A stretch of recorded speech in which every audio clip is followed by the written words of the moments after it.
Vamos mergulhar num universo bem particular.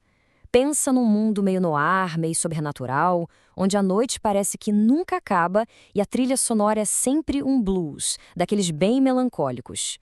E para entender essa história, a primeira coisa que precisa ficar clara é sobre a cidade, Libertar. Lá não é um lugar para recomeço, sabe? A cidade é implacável, ela cobra um preço alto por cada deslize. E é nesse cenário que a nossa história sobre redenção vai se desenrolar.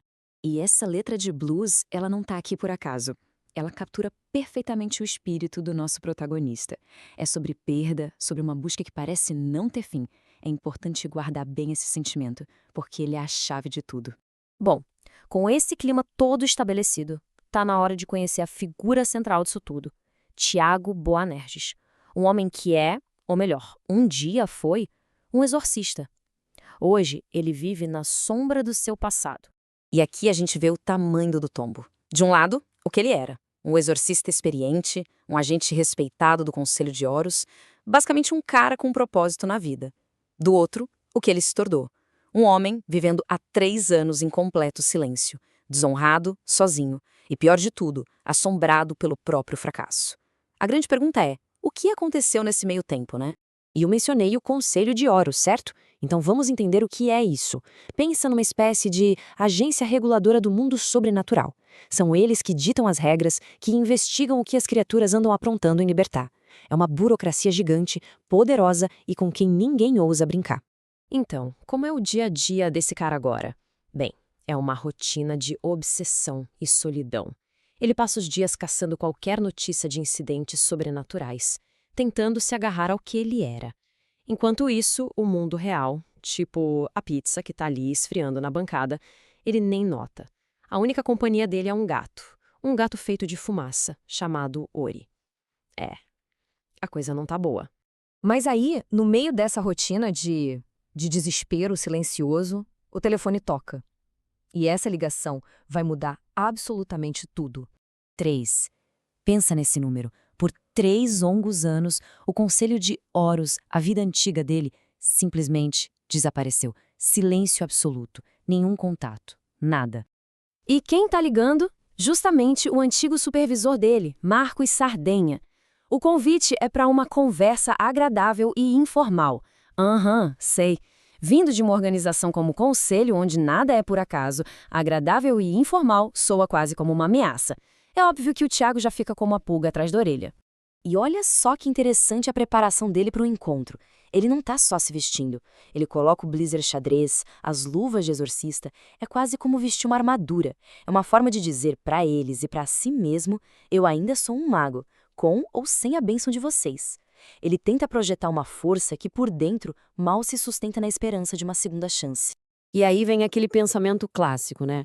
É só uma conversa. O que pode dar errado? Famosas últimas palavras. A gente sabe que quando um personagem pensa isso, é porque tudo está prestes a dar errado. E o local do encontro não poderia ser mais perfeito para essa história. A Drinqueria Blues. Exatamente o mesmo bar onde o Tiago costumava ir para afogar as mágoas. A cena é essa, o ar denso, a fumaça de charuto no ar, aquela música de fundo, e lá está Marco Sardenha, esperando. Sardenha não é só um ex-chefe.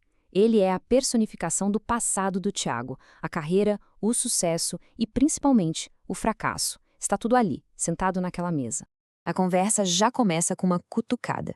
Marcos não pergunta como você está, não. Ele diz que ouviu boatos. É um jeito de testar as águas, de medir o quão por baixo o Tiago realmente está.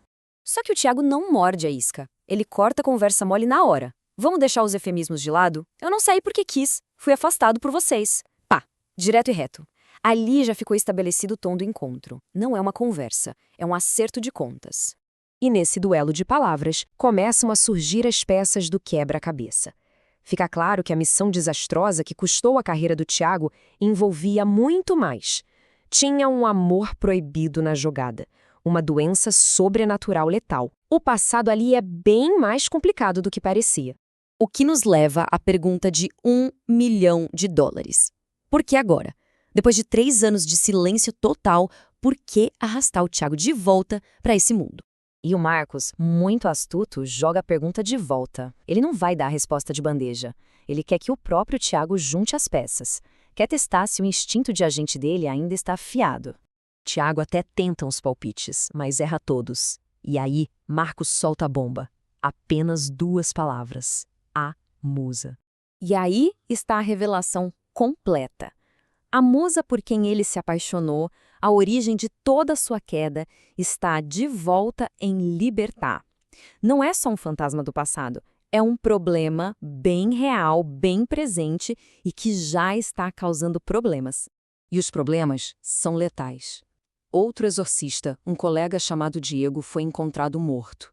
E a forma como morreu, em silêncio, drenado, durante o sono, é a assinatura inconfundível de uma musa. O Conselho, por questões burocráticas, não pode investigar oficialmente sem provas concretas. Eles precisam de alguém que opere nas sombras, alguém que conheça o alvo. Eles precisam do Tiago. Então, a oferta está na mesa. Não é só um trabalho, é a chance da redenção, a oportunidade de limpar seu nome e reconquistar tudo. Mas o preço é o teste definitivo. Ele vai ter que enfrentar a pessoa que lhe custou não apenas a carreira, mas também o coração. E no fim das contas, tudo se resume a isso. A caçada não é só externa. Para ter alguma chance de sucesso, Tiago vai precisar primeiro enfrentar os próprios demônios. A questão que fica no ar é, para caçar o fantasma do seu passado, ele vai conseguir exorcizar a si mesmo ou vai falhar para sempre?